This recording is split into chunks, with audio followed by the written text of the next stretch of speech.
Coming up on CTV, an inside look at your local Masonic Temple right here in Fort Collins. And how you can get a caffeine fix for free if you know a little bit about CSU's history.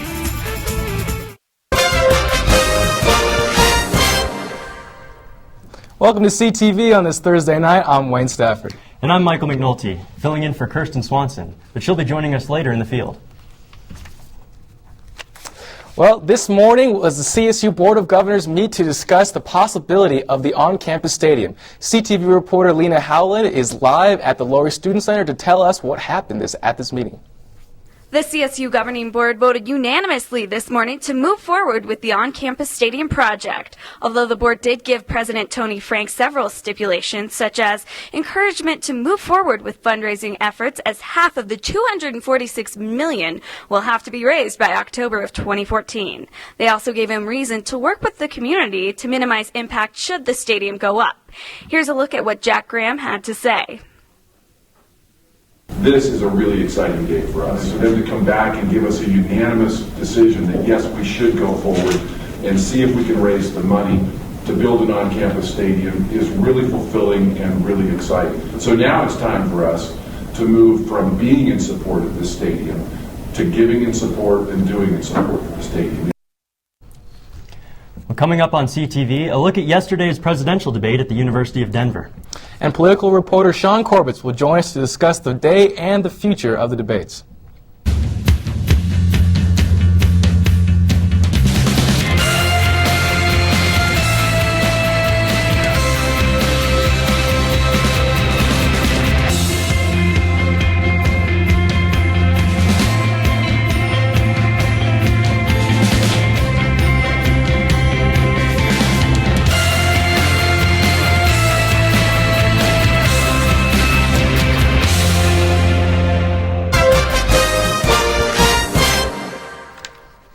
If you missed the presidential debate yesterday, CTV reporter Sean Corbett was there with a closer look at what took place. Pundits have argued for months that the youth vote is not motivated enough to participate in this year's election. You can throw that argument out the window after yesterday's presidential debate at the University of Denver. Thousands of students were on hand for the pre-debate festivities. I think that Obama is the better candidate when it comes to student loan issues. I think that he probably cares much more than Mitt Romney. Mitt Romney's made comments about, borrowing money from your parents, and that's just not an option for a lot of kids. President Obama wasn't alone in the student support either. Both sides of the aisle descended on DU yesterday, including sophomore Ben Fry, who supports the Mitt Romney and Paul Ryan campaign. I think you need to be an American citizen, and I think that Romney Ryan will take care of that as far as making sure that regulating that you are an American citizen if you're getting the tuition that, like, the in-state tuition costs that people should be getting. There's no doubt the nation's eyes were focused on DU in Colorado yesterday. 4 years after the DNC held its convention here, our state once again served as a political stage. I think that what they need to talk to students about is, okay, what's your tomorrow going to look like? For those of you who are graduating next June, what are you walking into? These individuals, Obama and Romney, will be president some 5 or 6 months by then. What will you have done to help turn this economy around so that I can step out of graduation and into my future with a degree of certainty and hope? Go Rams! Go Rams! You got it. Thank you. All right. Joining us now is Sean Corbett after a long day in Denver. Thanks for having me, guys. All right, so Sean, you've been there all day. Who do you think won the debate? I'm going to keep that to myself. Who I personally think if you guys look at the polls, you can see that Mitt Romney won last night. Yeah. Historically, actually, the incumbent loses the first debate, so it's kind of interesting. We'll see how the next two go. The vice presidential debate is next Thursday on the 11th, and that's in Danville, Kentucky. So. All right, very nice. Well, coming up on CTV, Kelsey McCallister will join us to talk about that chilly weather we woke up to. And Kirsten Swanson shows us an event you might not know about.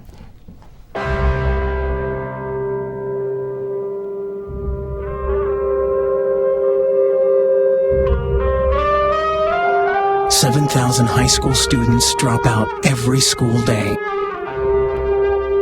That's a line of desks more than 4 miles long. We can keep students in school. Visit boostup.org and take the first step. Welcome back to CTV. We're here joined by Kelsey McCallister. And I don't know about you, Michael, but it was freezing this morning. Did we reach freezing temperatures, Kelsey? Actually, we didn't. We were really close, but we didn't reach just a couple degrees off. It's very close. Just in time for homecoming. Yeah, the game's going to be freezing, but I'll have the 7-day coming up. Or a jacket. So I'm going to offer up all of you guys a contest. Being the first week of October, the chance of snow is much more likely, so I have a challenge to offer. I want your prediction on when this first snowfall will be. There are some rules, though, because it spits snow in Colorado far too frequently. So here are the guidelines. First off, the snowfall must be at least 1 inch for your prediction to count. Next, your snowfall has to be on the exact day. You can't just guesstimate and have anything happen. If you desire, you can predict how much snow we'll get, but that'll just earn you brownie points. You can post your entries on the CTV11 Facebook page or tweet it to me at Kelsey McCallister. Now let's take a look at the forecast for this week. Today was very chilly. Temperatures dropped off almost 30 degrees from yesterday. Today the high topped off in the upper 50s and the skies were obviously overcast. Tomorrow will be even colder. The high is predicted to be in the mid-40s with a chance of rain and snow showers. For Saturday's homecoming game, temperatures will be in the low 40s with, again, a chance of precipitation. Be sure to bring those gloves and coat with you to the game because you will need them. Sunday will warm up to the mid-50s with sunny skies. Monday, which is Columbus Day, by the way, will warm yet again with temperatures reaching the mid-60s. Tuesday will have sunny skies with temperatures reaching into the low to mid-60s, and Wednesday will have temperatures in the low to mid-60s yet again. Remember to send in your predictions for this first snowfall over an inch. Follow me on Twitter for up-to-date weather conditions. For CTV Weather, I'm Kelsey McCallister.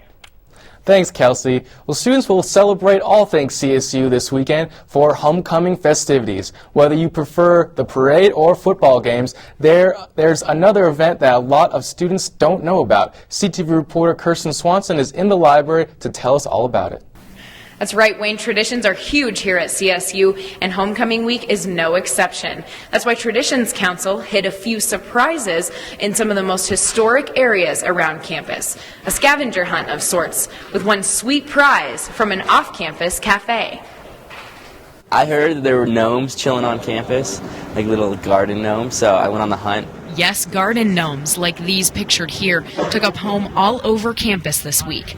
Traditions Council at CSU sponsors this Find the Gnome contest, giving out clues that identify the places they are hidden in. If you happen to discover one of these little guys around campus, walk him over to Cafe Olay and get 2 free weeks of coffee.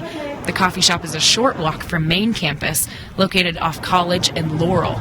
2 gnomes have already been turned in, both hidden near landmarks on campus that many students walk by each day. Yeah, no, it was like if I was in a rock band with Isaac Newton, I'd play the bass. So I was like, oh, light bulb, statue, Sir Isaac Newton quote over there on Pickin. So the base of the statue is where it was at. So I'm like, oh, Robin Hood, Sherwood Forest. So I went to Sherwood Forest, looked around Sherwood Forest a little bit, and what do you know? There was a gnome just sitting right in there in the corner. These gnomes represent more than just a free cup of coffee. One thing with the Traditions Council is we want more students to be aware of their traditions, and like if there's any incentives behind that, it's a great idea. They represent a rich history that surrounds CSU students every day. Deep did mention to me that there is still one gnome left in hiding, and the last clue is I sit upon the highest geometric shape. Now guys, right now I'm standing next to the cube, and Deep also told me that he went in the cube, looked around, and couldn't find the gnome, had absolutely no luck. So it's not in the cube, but CSU, it could be somewhere else, and you could find it. For CTV News, I'm Kirsten Swanson. All right, thanks, Kirsten, and good luck with that. Well, Ram Pride was seen all over campus today as CSU kicks off the traditional homecoming events. And here's a look at some of the events going on this weekend. Friday, there will be food on the Oval, a parade from 4:30 to 6, and the lighting of the A. Saturday's events will begin with a 5K race around CSU's campus, and then tailgating before the game, which begins at 5 p.m. Coming up at CTV, can you guess which CSU founding father was a Freemason? You'll find out after the break. And Melanie Rose is back with another celebrity countdown. Welcome to my block party. Glad you can make it. The only triple doubles you get come with fries. Last time you blocked someone, you were online. I can do this all day. Your moves are just gay. Using gay to mean dumb or stupid, not cool. Not cool. Not in my house, not anywhere. It's not creative, it's offensive to gay people. And you're better than that.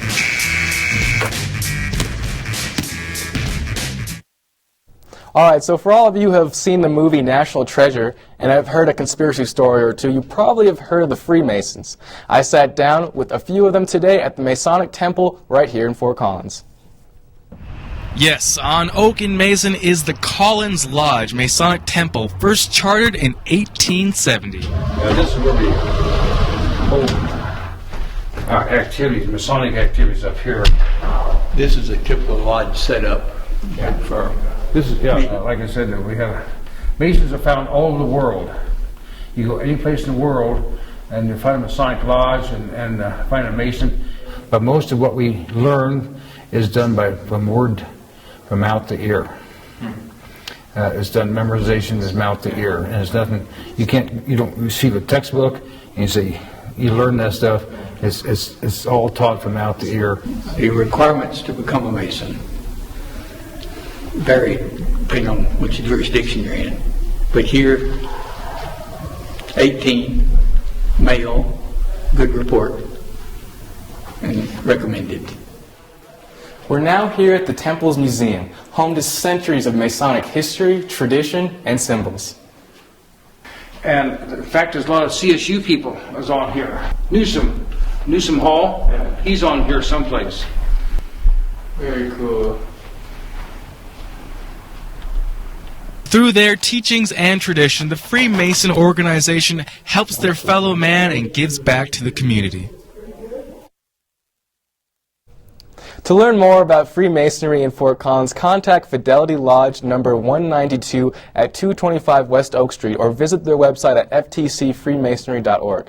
Now we're going to turn it over to Melanie Rose for this week's latest celebrity gossip. Melanie? Welcome back to Celebrity Countdown with yours truly, Melanie Rose, and my guest today, Ryan Green. Today we are going to talk about the top 3 ew, yuck stories in Hollywood. For our number 3 story today, we're going to talk about how Liam Neeson got naked on Ellen DeGeneres' show. Liam Neeson showed up to the show in a little pink robe, stripped it off in a little pink Speedo supporting breast cancer, and then got a dunk tape and proceeded to get drenched by water. Liam, for being in a lot of roles that require you to look like you're in shape, you did not look like you were in shape on the Ellen show. I mean, seriously, these things were hanging pretty low. I thought you were going to trip over them when you got out of the dunk tank. You know what, Ryan? Speaking of supporting breasts, we should buy Liam a bra. Oh, Liam, apply cold water to burn. Go on to the next one. Okay. Speaking of not feeling well, this brings us to our number 2 story, Justin Bieber throwing up on stage. The cool thing is he didn't want to disappoint his fans. He was very professional and he was just trying to fight a stomach flu. Now, Justin, usually I'm the one throwing up to your music, but now that you're the one throwing up to your music, I think it's time that you should probably take a little stop from it. So for our number 1 story, we're going to talk about Nicki Minaj verbally attacked Mariah Carey on the set of American Idol. I'm going to place this one on society, actually. This shouldn't have happened. She shouldn't be a celebrity. She shouldn't be singing at all. She shouldn't be in every rap song on every single radio station ever. This is our fault. Ew, yuck. Yeah, Melanie, does she have, any fans left? No. Oh, that's nice. All right. Bye, Nikki. For more celebrity gossip, be sure to follow my blog on ctv11.com. For Ryan Green, I'm Melanie Rose, and thank you for watching our show. Melanie, I'm still kind of sick. We can't talk for Nicki Minaj that long. Are you okay? No, we gotta get out of here. All right, let's go. All right, well, thanks for joining us tonight. Have a great night.